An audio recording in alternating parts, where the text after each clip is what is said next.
Hello, everyone. Thank you for joining us today. I'm Stephen Green. I'm a board member with Built Oregon, and you're joining us again for another virtual discussion. And today's topic is all about the public sector. And so I'm really excited that we're going to be joined by three wonderful people doing work in the public sector at the city level, at the state level, and at the federal level. So before we get started, I'm just going to give a little bit of ground rules. And I'm also going to kind of say the do's and don'ts of what happens when we come together. First and foremost, this is a safe space. All these people volunteered their time to come and join us today. None of us at Built Oregon are getting any sort of payment or anything for doing this. This is all volunteered time from the folks involved with this. None of the questions that we're going to be asking were sent to any of our panelists. So this is, this is as new to them as it is to the rest of you. For those not familiar with Crowdcast, I think you'll find the UX somewhat easy to use. On your right side of your screen, you've got the chat function. The chat is for banter back and forth. If you see a friend, say hi. If you got to do an LOL or some snaps of the fingers, feel free to throw it in there. If you have a question, if you look in the bottom middle of your screen, you will see something that says ask a question and a number next to it. That's a place, if you go and click on there, to go and put your questions. What you may find is the questions that are already in the queue, people have already put a question that you've had. So feel free to go there and upvote a question that you had that is now already there from someone else. So with that, we're going to get started, and I'm going to let our panelists introduce themselves and tell us a little bit about their roles of what they do. And so to kick it off, Leah, can you tell us about yourself and what you do? Yes, can you hear me? Yes, ma'am. Okay, great. Thank you, Stephen, and thank you to everybody who's on this Crowdcast today. I really appreciate the invite and being asked to be here. My name is Leah Horner, and I am Governor Brown's policy advisor for jobs and the economy. And I'm also the director of her regional solutions team, which is the economic development arm that the governor has. And we have 11 regional solutions coordinators out throughout the state who are also working on some response and recovery around the COVID-19 response right now. So that's kind of who I am and what I'm doing here right now.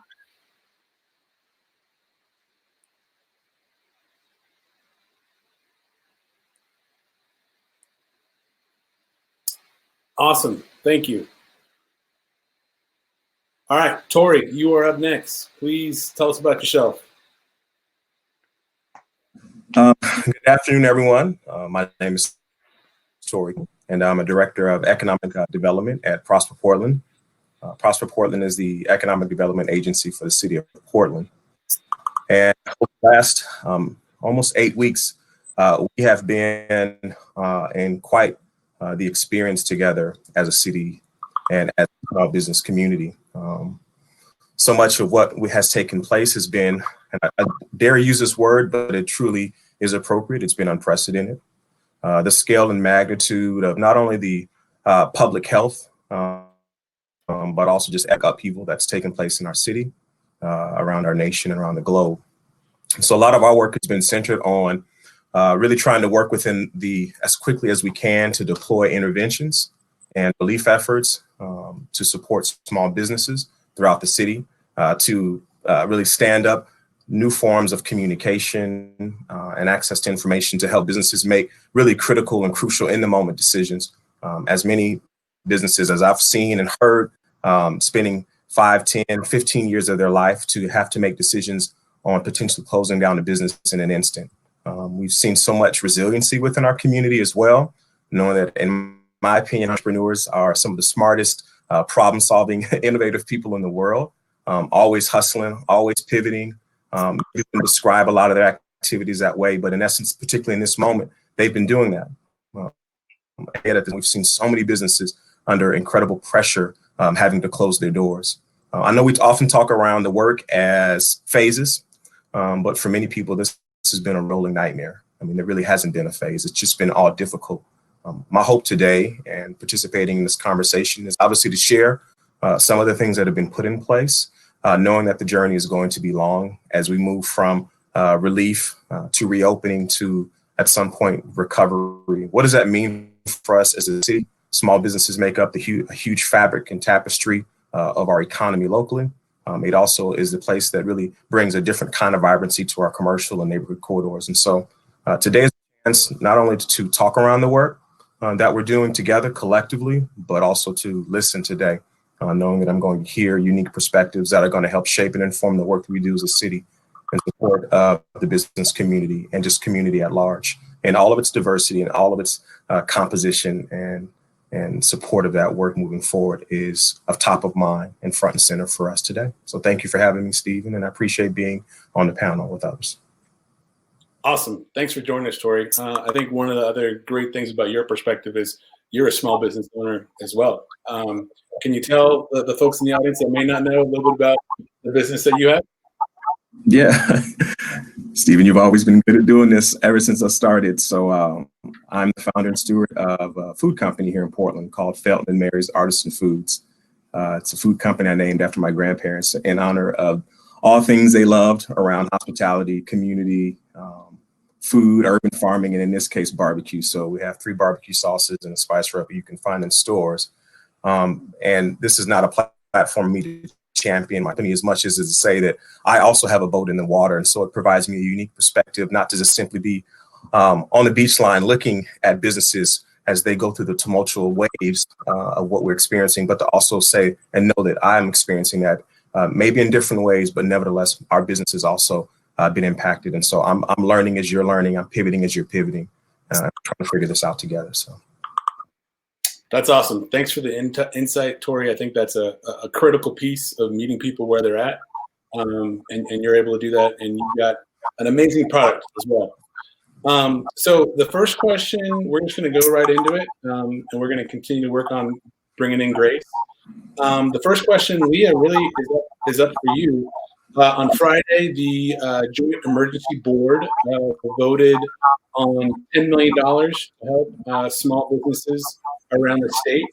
There was an effort that a number of organizations around the state partnered together to go and present towards different people in the public sector.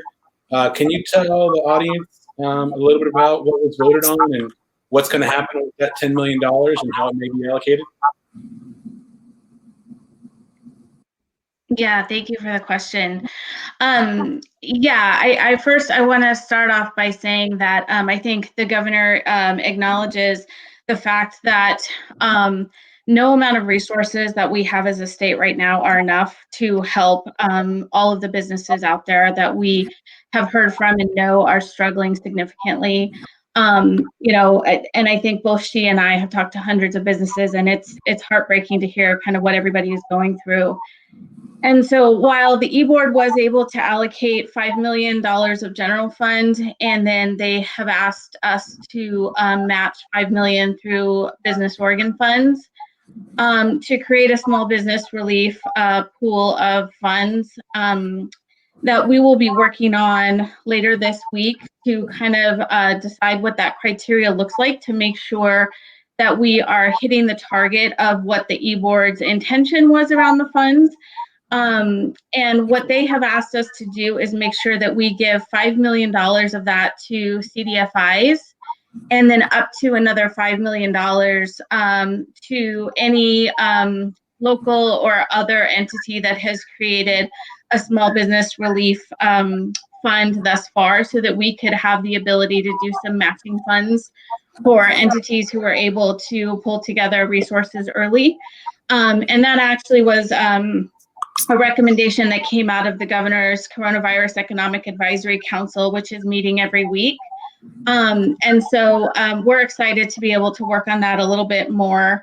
Part of the conversation that the e-board had around the CDFIs was that I think that there was some concern that CDFIs are only up and down the I-5 corridor, and how do we really build in the right criteria to make sure that we're reaching other communities outside of that. And so that is really what we're going to be focused on this week, to make sure that we have the right criteria moving those funds forward to reach businesses who are under 25 employees and who also have not been successful in the PPP process. Awesome. Thank you very much for that insight, Leah. Yeah, I had a chance to watch the meeting on Friday, and it was a cool bipartisan effort by folks all over the state that were really, really concerned about small businesses. And if I remember correctly, they talked about making sure that the funds were allocated for businesses with 25 or less employees. And also the other eligibility criteria was folks that have not received any federal assistance to date. Yeah, that's correct on both. Gotcha. That's awesome. Great. Perfect. All right. We got that question done. I'm going to go into the next one, as well as continue to look for Grace. So this one's, either one of you feel free to chime in. What's the long-term plan to ensure that our state small businesses can weather the financial downturn? I think that's a great question. But also knowing that no matter how good or bad the market, not every business is gonna make it. So I'd love to hear your thoughts on that. Tory, you wanna start us off?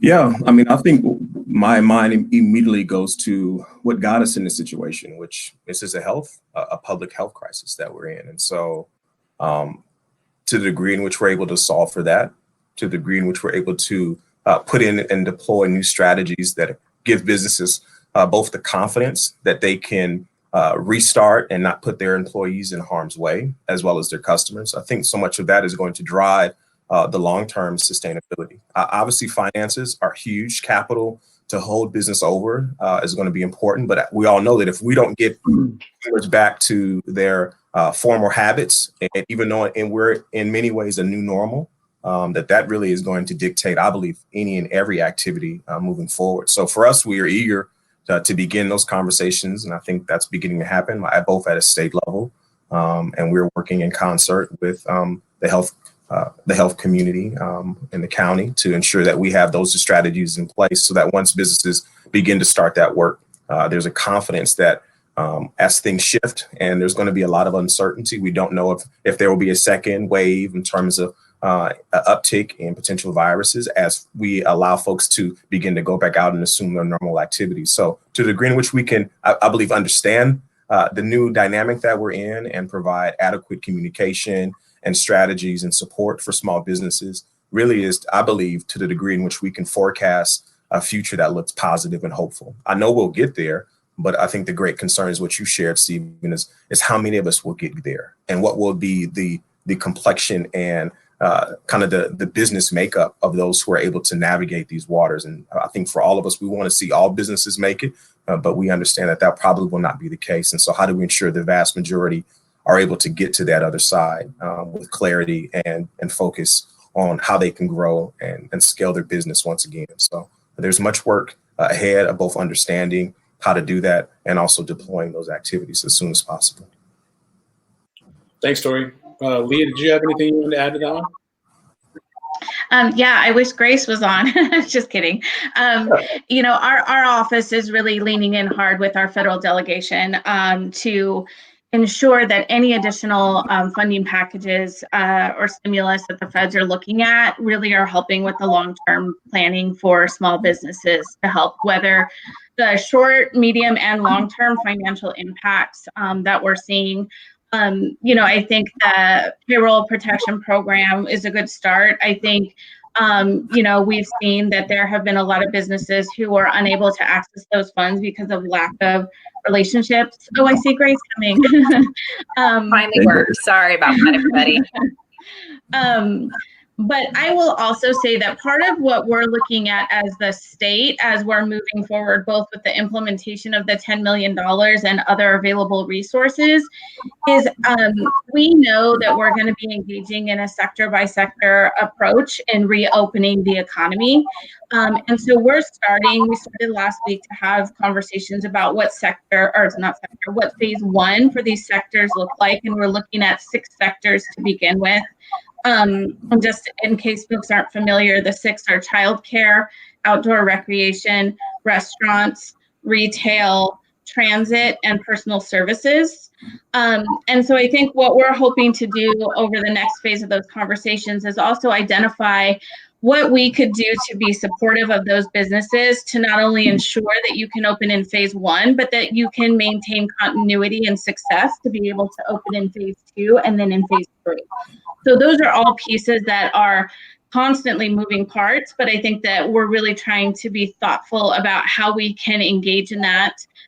One of the things that we're hearing from businesses as we're starting these phase 1 conversations is we need PPE, personal protective equipment, or we need access to face coverings. And most small businesses have never navigated a PPE procurement system, let alone has the state. And so we're trying to figure out if there are resources along those lines that we can really use as a baseline support, at least as we're transitioning into the reopening.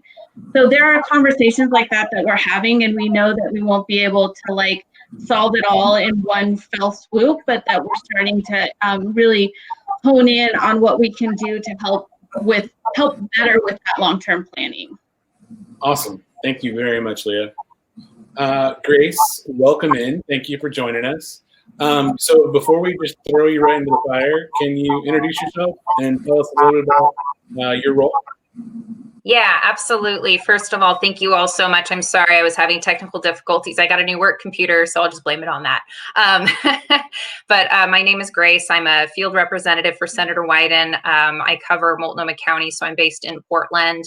But really that doesn't matter in current times like this because all of our staff who cover, there's 7 of us who cover every county. We're all basically triaging all the stuff that's coming in from across the state. So I've been talking to folks in pretty much all corners of the state, as has Senator Wyden, about everything going on currently. So I'm really appreciative of this opportunity to join you all and hopefully answer a few questions and also elevate some of the things that come up in this conversation to the senator as we talk through it.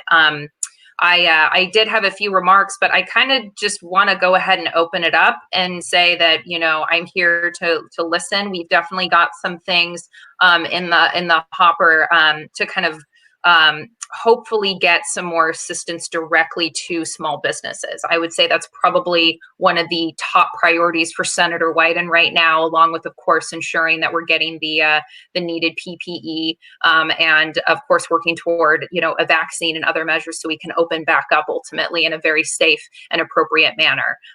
So I can talk a little bit about that legislation, but I really don't want to take over the conversation. I think it's probably best we can just open it up if that sounds appropriate to you, Stephen, and then I can work on getting some more info for you all. Awesome. Thanks, Grace. With all 3 of you here, I think one of the things that comes up in times like this is we notice the cracks in the system, and we also notice the things that really, really work. And so one question I had for all 3 of you to answer is what we call a stoplight question. Red, what are the things inside of this pandemic that you notice we should stop doing to or for small business owners? What are the things we should continue doing? And then what are the things from a green standpoint, what are the things we need to start doing that we weren't doing before the pandemic? And so Grace, it's great to have someone with your perspective, being the public sector, but also being a frontline person. Kick us off on answering that one. Yeah, sure.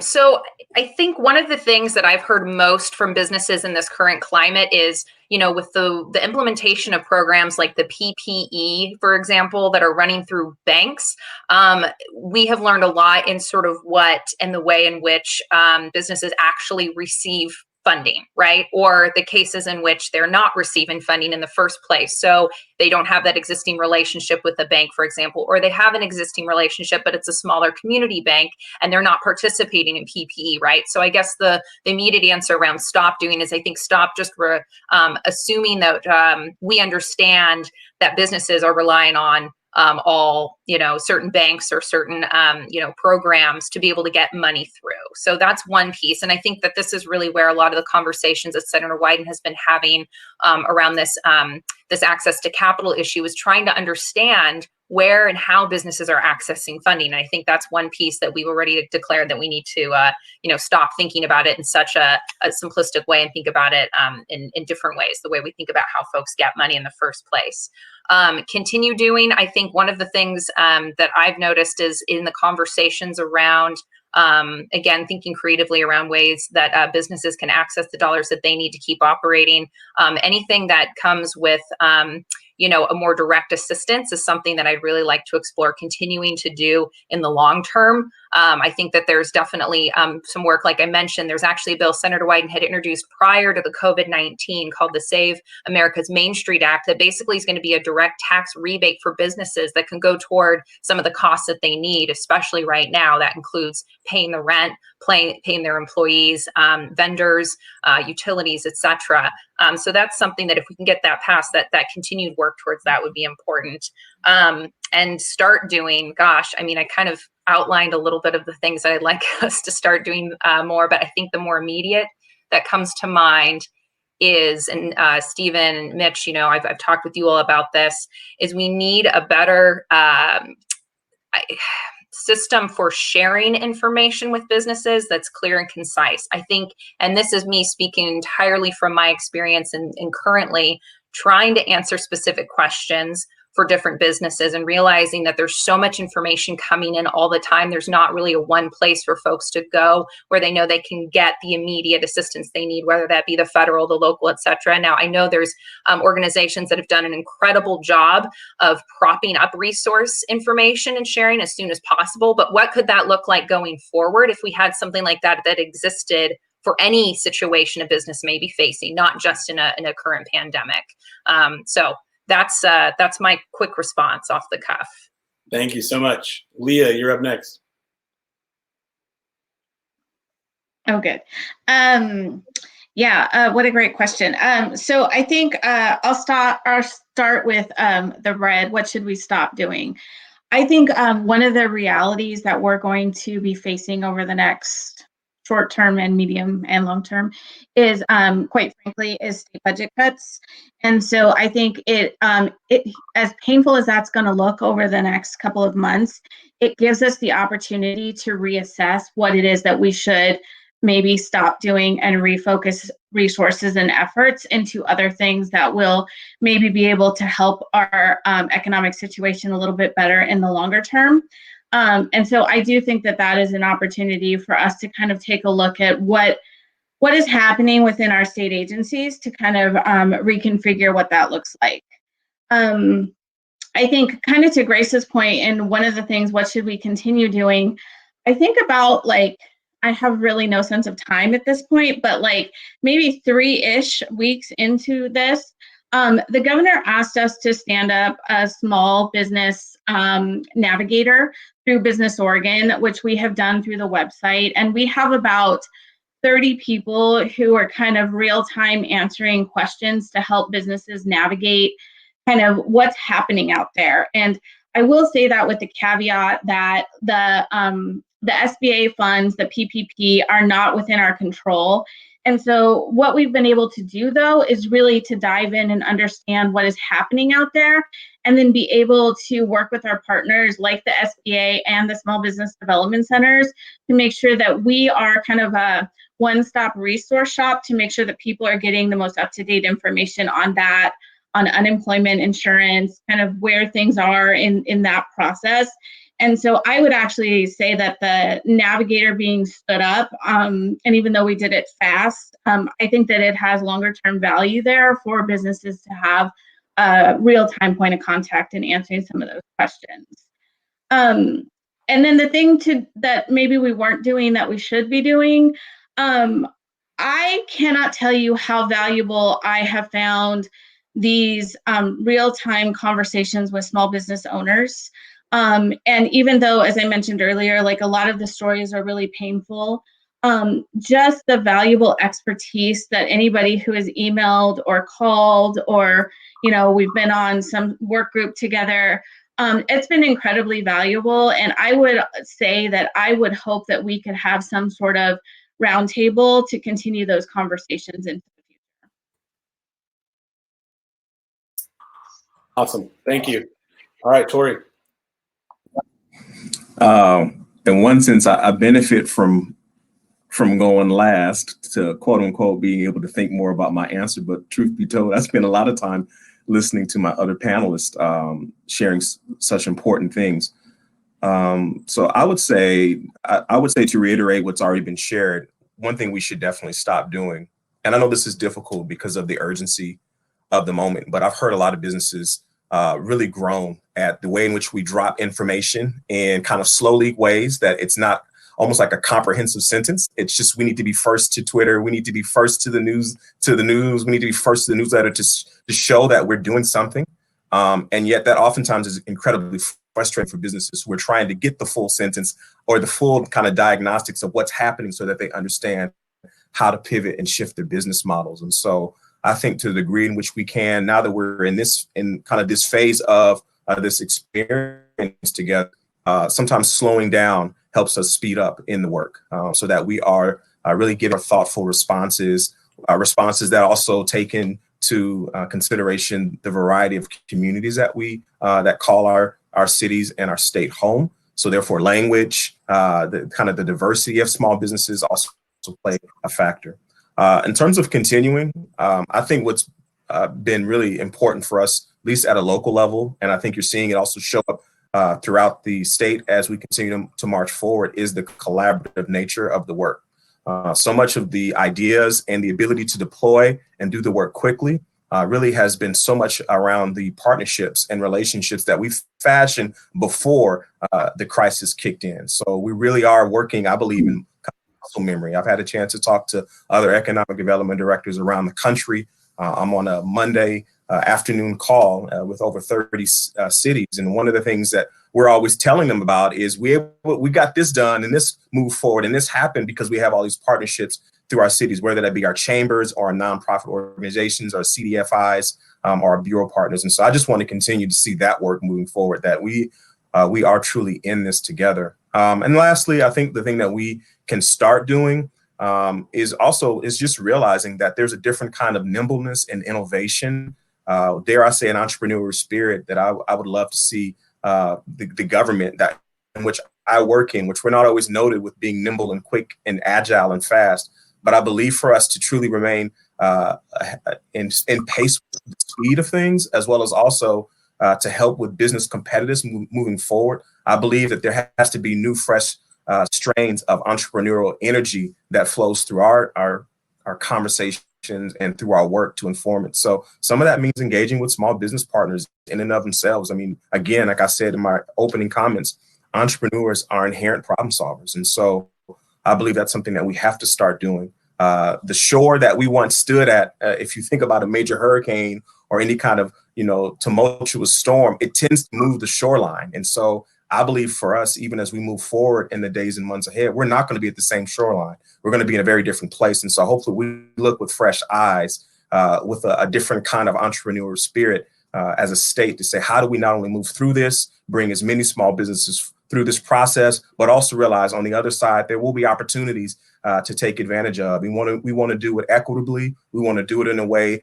that positions us as a state to be able to retain as many small businesses who truly are the engine of our economy. Awesome. Thanks everyone for answering that question.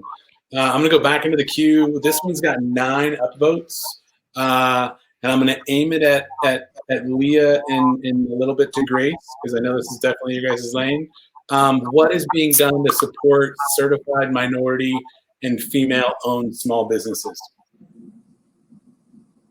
Leah, let's start with you. There we go.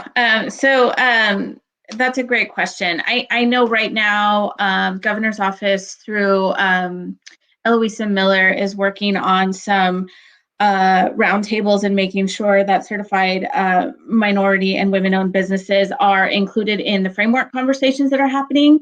I don't know what specific programs that we're actually looking at. I'm happy to follow up on that and get back to you all. But I do know that we're making sure that there is a place to kind of hear the needs and concerns that are out there. Awesome, thank you. And Grace, I know you and I had a discussion around the differences between a certified firm and a minority or female-owned firm. So I'd love to hear your thoughts on this as well. Yeah, so thank you, Stephen. I mean, I think that part of we talked a little bit about, there was an effort to, again, try and push funding directly into specific lending institutions in the most recently passed 3.5 COVID stimulus package. So that was the one that re-upped funding directly to PPP and EIDL. It did include some set-aside dollars specifically for smaller lenders, which includes some of the community-based lenders, CDFIs, and then, of course, the minority depository institutions, micro lenders, and CDCs. So that was actually pretty broadening, but a focused approach to making sure that those dollars are flowing through some of the institutions that might try and get to more minority and women-owned businesses. But clearly, again, these programs, and this is kind of what I was referencing earlier, we need to be thinking more critically about what institutions are working in actually supporting minority and women-owned businesses, and where do they go, and who can they trust, frankly, in the system, and thinking more critically about that and trying to understand where we can funnel those more targeted dollars that way. So part of the 3.5 package included trying to really focus and setting aside very specific dollar amounts for those institutions I just mentioned. But clearly we know that needs to be more, and we already are anticipating that money's going to go so quickly. So I think the other thing on top of mind for us, again, is looking at, and I'm going to keep mentioning it, so I apologize, but it's something Senator Wyden's going to be pushing for. It's the Save America's Main Street Act, which again would be a tax rebate directly to businesses. So they're not having to rely on these institutions of which they either don't have prior relationships, or even if they do, it's unsure of how that's going to work or of how much money is going to be available to them. So really trying to think more critically in that direction. I think something, and I'm comfortable mentioning this because we've already been having, much to Leah's point, internal conversations about how do we center the voices specifically of these businesses in the conversations, especially moving forward in the next stimulus package. So internally, with some of my other congressional colleagues, we've been having conversations about how to create a sort of a public conversation moving forward, specifically with minority and women-owned businesses. So that's something we're working on every day anyway, and now we're really just trying to refocus it to address some of the ongoing challenges in the current climate we're in. Awesome, thank you. Tory, did you have anything you wanted to add to that at all, man? Can you state the question one more time, Stephen? What are we doing to support certified minority-owned and female-owned businesses during this time? Yeah. I mean, I think the only thing I would add is oftentimes we're not. I think you had asked the question, or you made the comment a few moments ago, saying moments like this tend to daylight oftentimes the truth of who we really are.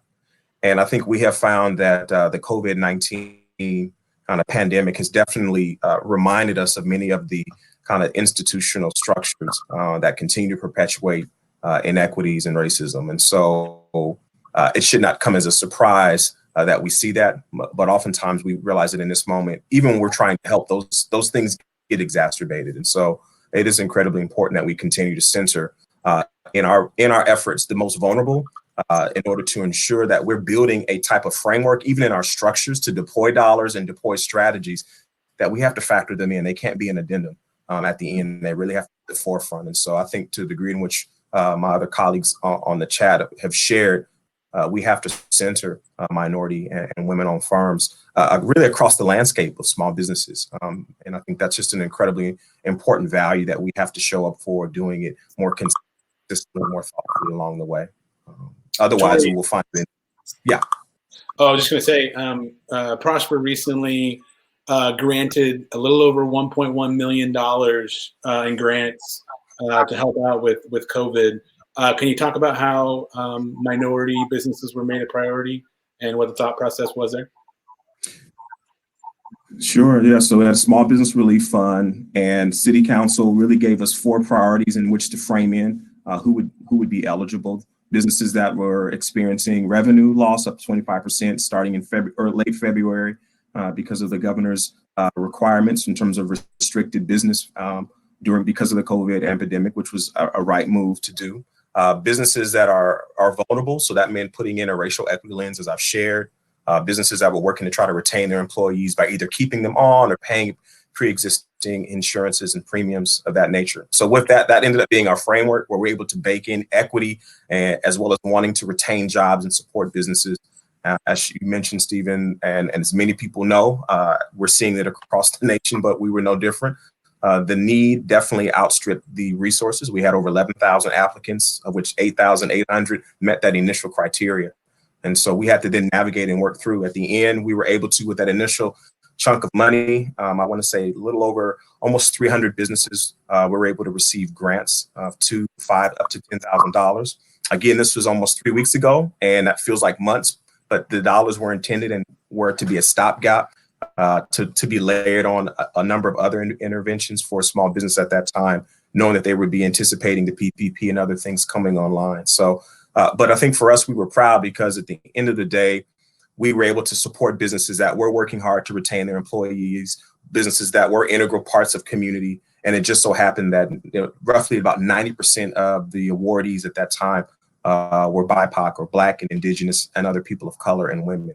So we're able to show some of our resilient and strong and necessary businesses are being driven by a demographic that oftentimes historically has been overlooked. And so we will continue to lead with that in mind. And I think the reality is we know we need an abundance more in terms of overall just resources to truly meet the needs of so many well-deserving small businesses in our city. But for now, we lead in this way. Can Awesome. I add something sorry, Tory, because you mentioned something I think was really important around really not just centering, but really understanding the dynamics of these specific businesses and who's left out, and that this is really shining a light on the existing systems.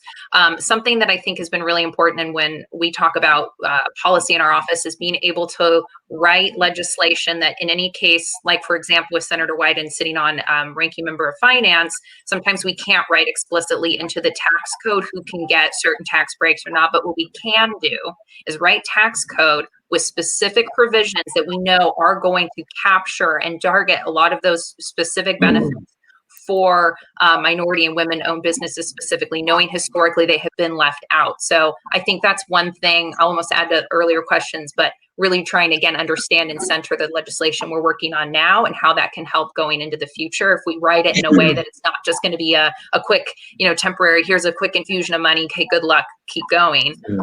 We need to be changing the dynamic as we move forward. So Awesome. Thanks, Grace.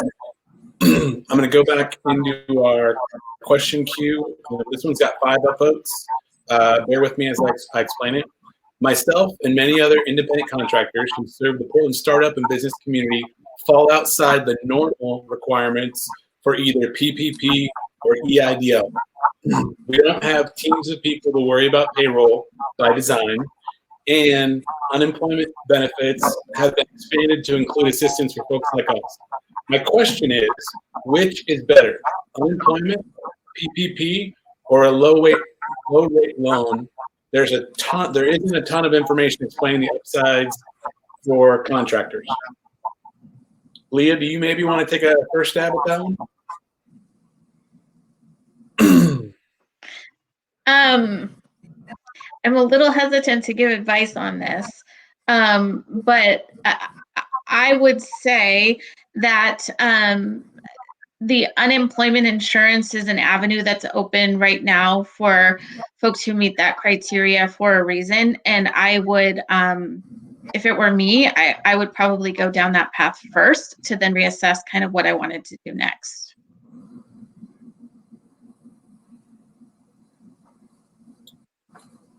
Great point. Did either Tory or Grace want to chime in on that one? I think I have to agree. I think it's hard. I do. This is actually a question I get a lot, frankly, from businesses when I'm trying to do casework recently. What makes most sense to me?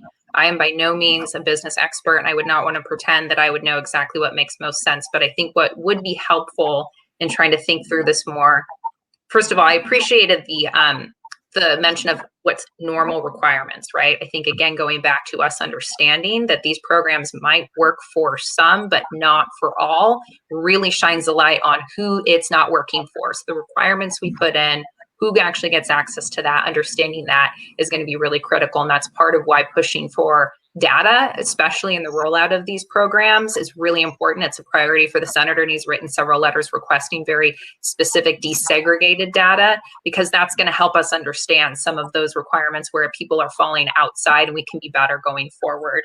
But I think that so just I don't know if we can we get clarity on the question, or we can move on if we need, but I wasn't clear if this individual is asking which of those programs they think is best for their business or themselves as an individual. Is that, or their employees?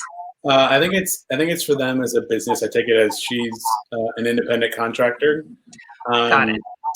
I think this comes up in other conversations, and it came up in our talk that we had about PPP previously. And for a lot of businesses that are thinking about using PPP funds, they have 8 weeks to spend the money once they get it for it to be able to be eligible for forgiveness. And what's coming up for a lot of businesses now is they don't know if they're going to be able to see around the corner enough to know in the market to see revenues go up, and they might actually risk losing their employees to unemployment after that 8 weeks is up because they don't know what's going on. And so I think, what we know now is really, really hard to plan beyond a week or a month for what's going on right now. And once you do, things seem to change by the week or the month. So I think you got to, plan and hope for the best, but, also plan and know that the worst may come as well. So thank you for having that question. And also, Uma, any of us are available to talk with you after the event as well. If you have some more detailed questions around how to make an informed decision on that. So I'm going to go on to the next one. This one got 5 upvotes. What is the plan to support nonprofit arts organizations? For performance arts organization, we expect a much longer period than some other businesses before patrons will return. It would be a shame to lose these important organizations that enrich the lives of our community members. Great freaking question. Tory, you are on the seat. Yeah, great question. That's something we've definitely been talking about. The mayor and our city council leaders have put together an economic stabilization recovery task force that's been at work since day one, so early March. And this has definitely come up, which is, let's not forget about the arts community, knowing that many of them are non-nature. And so oftentimes a lot of the supports have lagged behind, coupled with the fact that many of them, in order to do their work, their best work, it has to be in a venue dynamic, which we also know potentially will be the last online. And so there's already conversations that are taking place around what does the interim look like in terms of both support to stand up many of these wonderful, necessary organizations that reflect and shine the best of who we are as a city, many of the cultural components that make us who we are.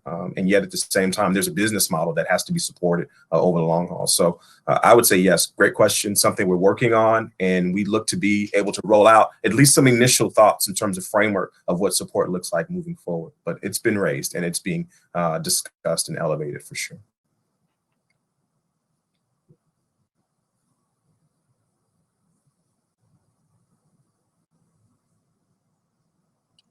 For what it's worth, our office has also been in regular contact with a lot of our music venues in particular, and event space folks as well, representing, trying to, again, work through some of the dynamics of what existing federal programs have frankly not worked for them and why. And I think one of those key pieces is this big question mark, the unknown of when large gatherings are even going to be safe to do again. So I think that that's something that, again, ongoing conversations are going to help sort of highlight what we need to be ensuring is included in good in a future stimulus package that can, again, actually support them so that they can maintain given the dynamics of the particular business. So like that's something we're happy to do more conversations around in particular. And at some point, if I can throw it into the chat, I'm going to send around Senator Wyden's Save America's Main Street Act proposal, because I think part of that is, again, not really trying to get to what's going to be most helpful for some. And I'd love feedback on that, and curious to know what some of our performing arts. Also, I mean, that's huge aspect of our economy from a, just a tourist perspective as well.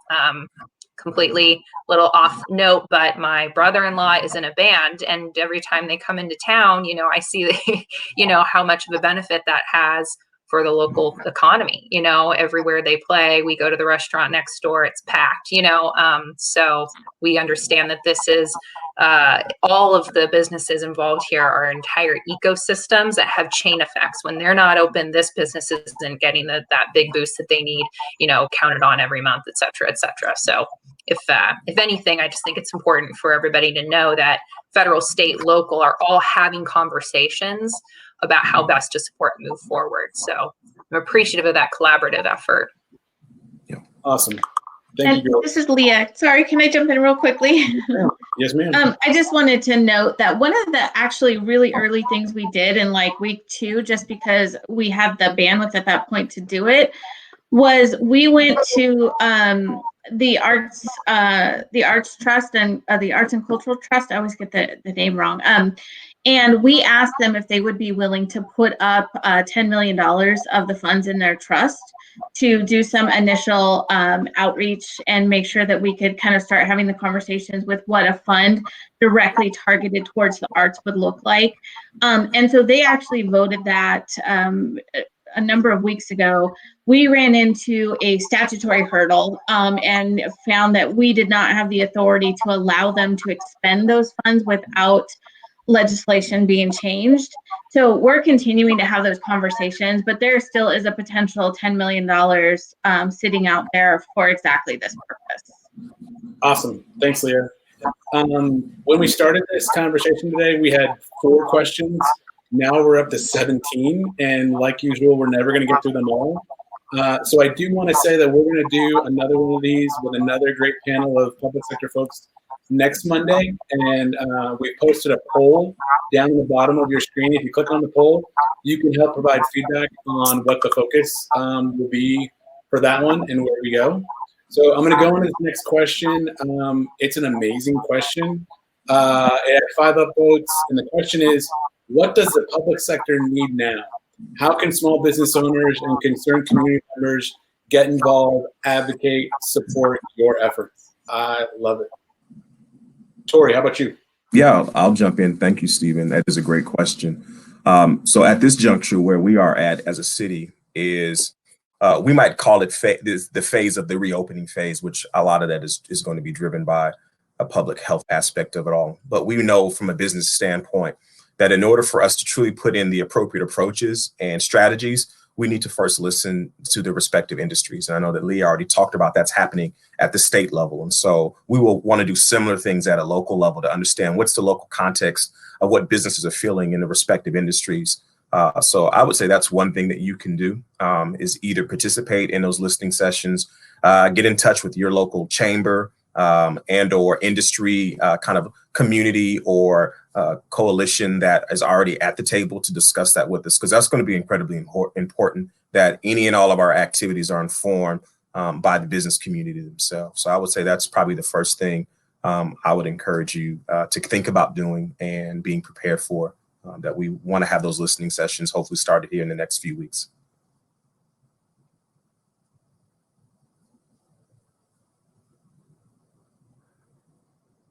So this is Leah. I'd love to jump in too.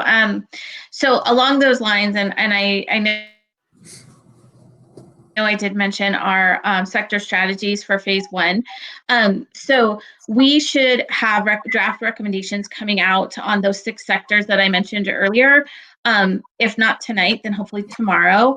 And I am hoping to get the retail one out through a survey with Built. Not to put anybody on the spot, but we talked a little bit about maybe doing that so we could get some feedback on kind of what those recommendations look like and if they're operational. I mean, we had a good cross sector of folks around all of those tables but really wanting some additional feedback on, how people could make those public health requirements work.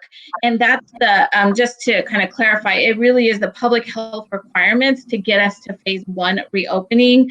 And it doesn't necessarily take economic impacts into consideration because it is public health driven. But I would love additional feedback on all 6 sectors if anybody's interested in having those conversations. Awesome. Thanks, Leah. Grace, any asks from your standpoint? So I think my biggest ask is, as Senator Wyden moves forward and going into negotiations for what a 4th stimulus package might look like, I think we just really appreciate and want to continue to ask for direct feedback from what businesses are feeling and experiencing on the ground. I think Tory's recommendations were great to the extent folks can coalesce with organizations like Built Oregon. That's fantastic. And then to give us feedback, but also invite us in. I mean, I'm making myself, this is priority 1 for the senator, is to be able to hear back directly from Oregonians in any way we can. So we will make, I will make myself available. We can make Senator Wyden available so that we can keep having these conversations as we move forward, because we're certainly not out of the woods by any means. And we know that this is probably going to be, I think it was Tory had mentioned, we're not going to be in the same place in a year, even if we were able to sustain everything. Things are just going to be different. So my call is, please, let's continue to stay engaged, and any feedback you can provide about your experiences with existing programs and things that I will share that we're introducing is so very helpful, because there is a key difference, and I've had to explain this, between what Congress passes and what guidelines end up being written and put in place. That is probably one of the biggest challenges in navigating how we best support our businesses right now, understanding what is actually getting implemented and what they're experiencing. So thank you for the opportunity. Awesome. This next question, Leah, will probably be pointed more towards you.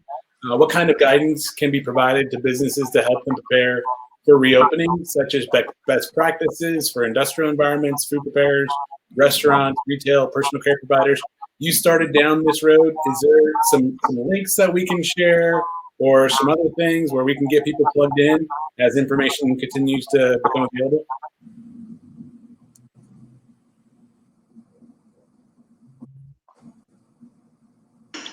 I'm trying to unmute, but I keep remuting myself. I'm sorry.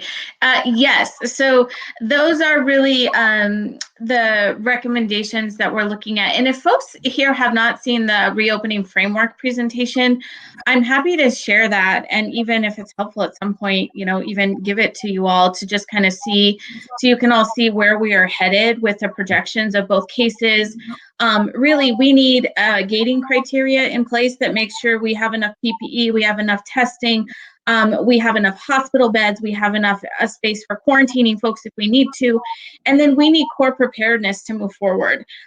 One of the things I didn't mention is, as we were having sector conversations, businesses seem to be pretty nervous about reopening.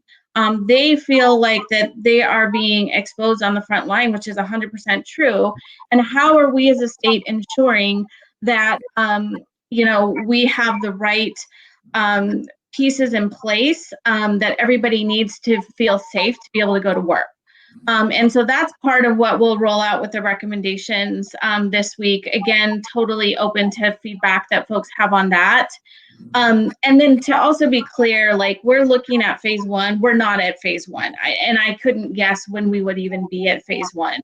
And so we're just trying to pre-plan ahead for those pieces. The other dynamic in all this that I'll just mention is that the governor also wants to be very cognizant of what's happening region by region and county by county, because there are a number of areas throughout the state who have not had any cases and maybe do have the hospital bed availability that they would need should they have cases. So we are starting to receive plans from counties asking to reopen early. And so part of what we're putting together in this framework is what the minimum criteria would be for reopening in these specific sectors, so that if there was an area of the state that felt like they could move forward quicker, that they would still have baseline guidelines in place to be able to do that successfully. So that's really kind of what the next piece is that we're really leaning into over the next couple of weeks. And like I said, I'm happy to engage or even come back with more information if that's of interest to folks. Awesome. Sounds like you're volunteering to be with us next Monday. So with our last 5 minutes, I've got some closing comments, but before I did that, I wanted to make sure every one of you got an opportunity. Give us 1 or 2 gems or nuggets, tips, things that you want local business owners to know that they may not from what's going on right now. Grace, let's go with you.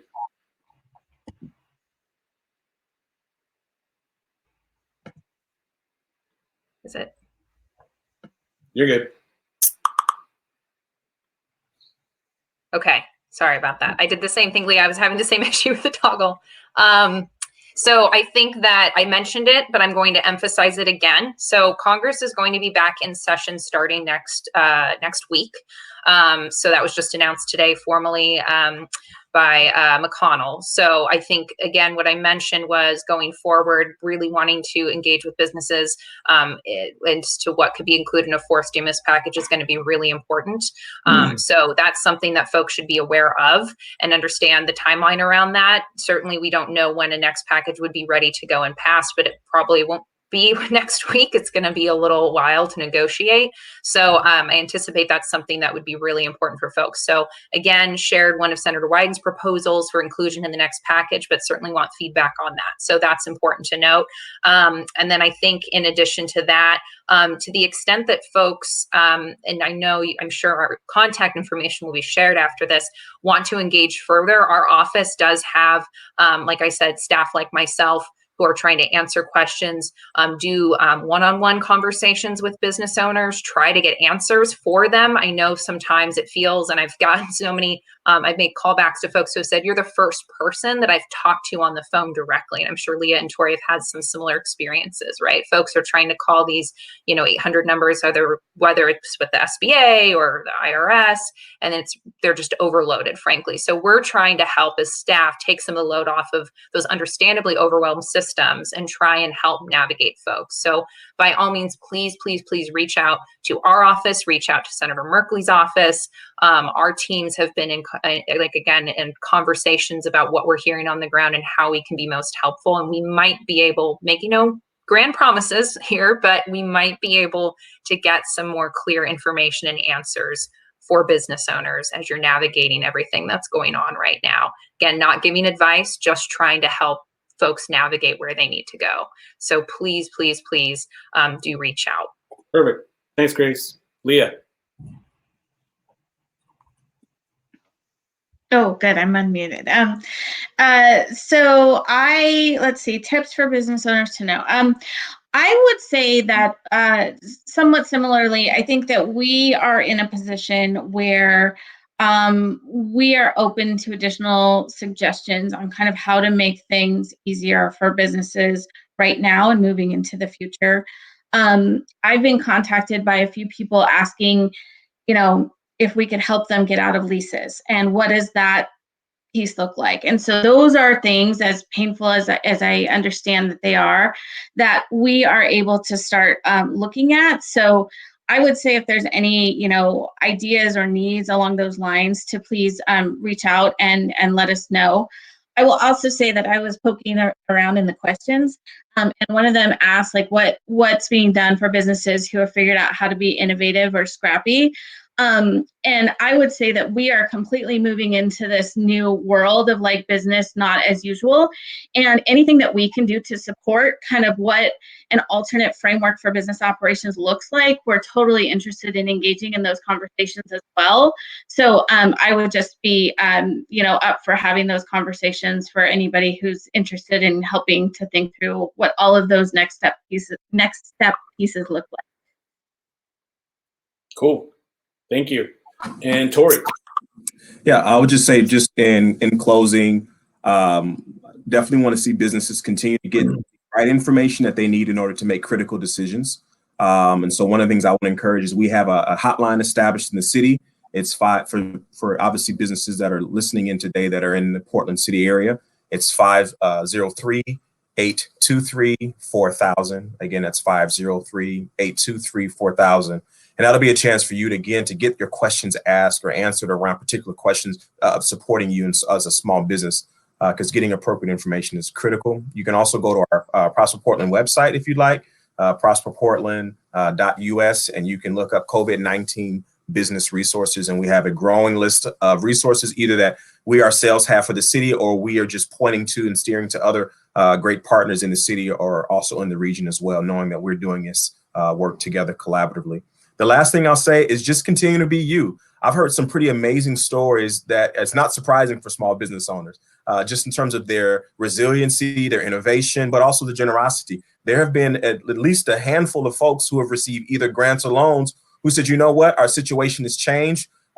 We don't need it. Give it to someone else more deserving. And I think that is so profound. And yet at the same time, that is the true spirit and the ethos of what it means to be a small business owner, particularly in the city of Portland, but I'm sure that expresses itself throughout the state. So I would just encourage you to continue to do those things. We see you, we hear your pain and your frustration, but at the same time, we are taking our cues in many ways from the advice and the counsel and just the modeling that you're doing and your ability to be nimble, innovate, and shift on a dime. And we want to continue to serve you in that way as the public sector. So thank you for having us.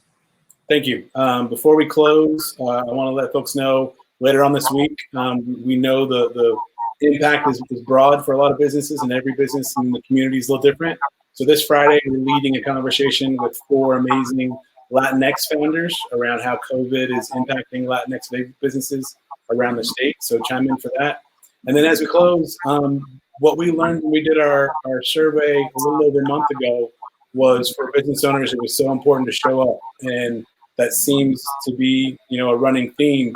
And I just want to say thank you to the 3 of you for showing up today and being open and honest and sharing with your folks about the work that you guys are doing. We'll continue to give you feedback, show up with you, and we're all in this together. Thanks, everybody. I hope everyone has a great day. Take care.